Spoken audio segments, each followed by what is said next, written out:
मी प्रतिक्रिया देतोय, प्रश्नोत्तर करत नाही। सर, अखेर मुंबई अध्यक्षपदासंदर्भातील प्रतीक्षा संपलेली आहे। अमित साटम आता मुंबई अध्यक्ष मुंबईला मिळालेले काय? गेला एक प्रदीर्घ काळ सन्माननीय श्री आशिष शेलारजी यांनी मुंबई विभागाचं अध्यक्षपद अतिशय समर्थपणे सांभाळलं। 2017च्या महानगरपालिकेच्या निवडणुका असतील, लोकसभा विधानसभेच्या निवडणुका असतील, त्यात अतिशय उत्तम काम त्यांनी केलं। मध्यंतरीच्या काळात जेव्हा ते मंत्री होते त्या काळामध्ये मंगलप्रभात लोढाजींनी देखील अतिशय चांगल्या पद्धतीनं मुंबई अध्यक्षाचं कार्यभार हा सांभाळला आणि पुन्हा आशिषजींकडे मुंबई अध्यक्षपदाची धुरा आली आणि त्यांच्या नेतृत्वात मुंबईमध्ये भाजपला विधानसभेमध्ये अतिशय चांगलं यश मिळालं आणि भारतीय जनता पक्षाने मुंबईतली नंबर 1 ची पार्टी म्हणून पुन्हा एकदा आपलं वर्चस्व सिद्ध केलं आणि आता नवीन संघटनात्मक रचनांमध्ये आशिषजींकडे आता मंत्रिपदाचा भार आलेला आहे आणि भारतीय जनता पक्षाने आपला नवीन अध्यक्ष मुंबईकरता निवडलेला आहे। आमचे महाराष्ट्राचे अध्यक्ष रवींद्र चव्हाणजी यांनी कोर कमिटीच्या सर्व सदस्यांशी चर्चा करून आणि वरिष्ठांची चर्चा करून श्री अमित साटम जे आमदार आहेत, 3 वेळा आमदार म्हणून निवडून आले, त्यापूर्वी नगरसेवक म्हणूनही काम केलेलं आहे आणि भारतीय जनता पक्षामध्ये एक प्रदीर्घ अशा प्रकारचा त्यांचा कार्यकाळ राहिलेला आहे। संघटनात्मक अनेक जबाबदाऱ्या यापूर्वी देखील त्यांनी पार पाडलेल्या आहेत आणि विधानसभेमध्ये एक अभ्यासू आणि आक्रमक अशा प्रकारचा आमदार म्हणून त्यांची प्रतिमा आहे। विशेषतः मुंबईच्या प्रश्नांची जाण आणि ते प्रश्न सोडवण्याकरता जी काही कल्पकता पाहिजे ती देखील त्यांच्याकडे आहे आणि मला विश्वास आहे की आता निश्चितपणे येत्या काळामध्ये त्यांच्या नेतृत्वामध्ये भारतीय जनता पार्टी मुंबईमध्ये आपली घोडदौड ही राखेल आणि पुन्हा एकदा मुंबई महानगरपालिकेमध्ये महायुतीचीच सत्ता येईल हा विश्वास मला आहे आणि त्याकरता सर्व प्रकारच्या संघटनात्मक जबाबदाऱ्या ते निश्चितपणे चांगल्या पद्धतीने पार पाडतील। मुंबईतले सर्व ज्येष्ठ नेते त्यांच्या पाठीशी आहेत, महाराष्ट्रातलेही सर्व ज्येष्ठ नेते, अध्यक्ष, पूर्व अध्यक्ष सगळे त्यांच्या पाठीशी खंबीरपणे आहेत।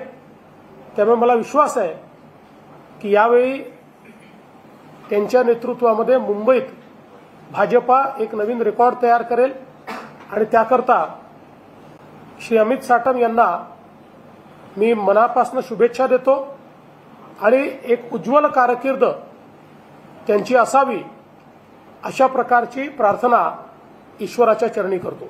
धन्यवाद।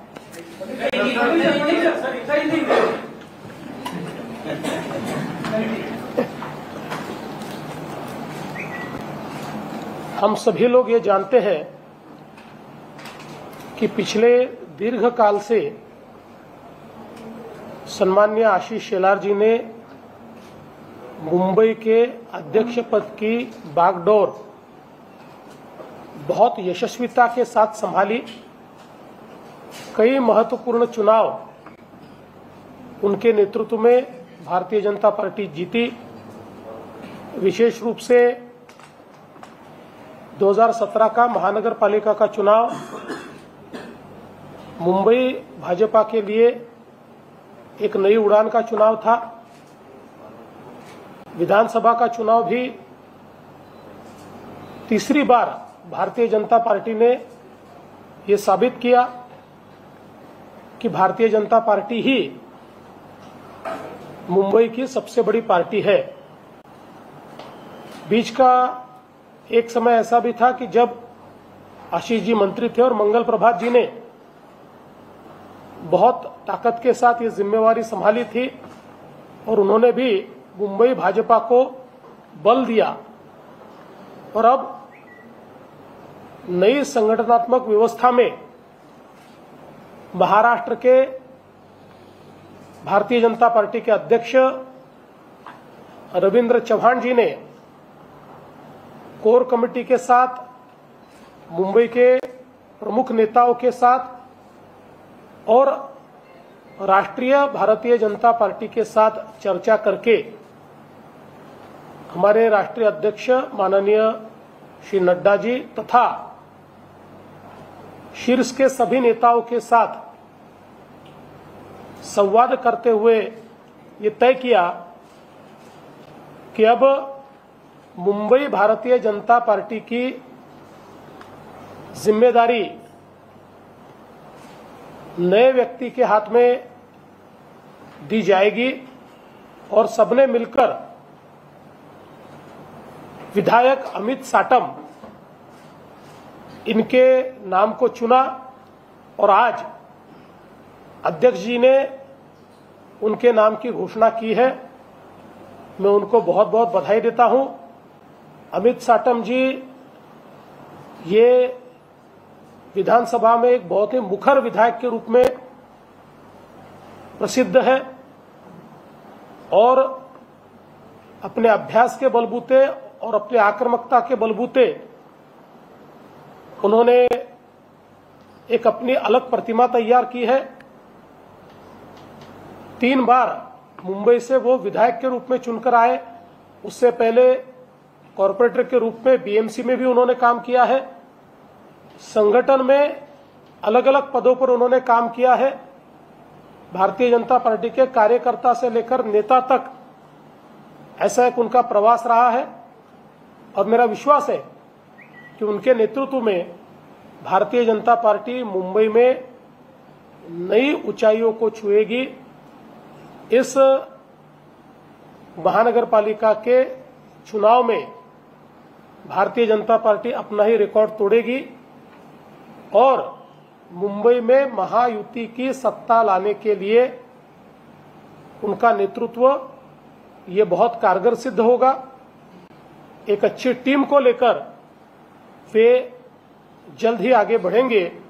इसलिए हम सभी की ओर से और मुंबई के तमाम कार्यकर्ताओं की ओर से मैं उनको बहुत बहुत बधाई देता हूं। सर, राज्य से लेकर देश तक वोट चोरी को लेकर विपक्ष लगातार हमला कर रहा है। राज्यों में केंद्रों ये वोट चोरी को लेकर सरकार बनाई गई, कैसे विपक्ष का?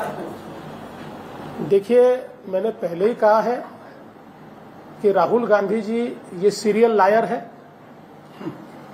ये लगातार झूठ बोलते हैं और अब मुझे बड़ा दुख है कि हमारे महाराष्ट्र के नेताओं को भी अचानक सपना पड़ा है कि राहुल गांधी ही सच बोल रहे हैं, इसलिए उनके झूठ में अब इनका भी झूठ मिल रहा है।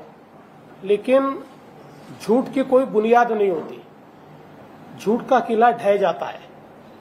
और जब तक ये नहीं जानेंगे कि जनता में जाकर जनता का वोट जीतना पड़ता है, जनता का विश्वास जीतना पड़ता है, तब तक ये अपने आप को समझा रहे हैं।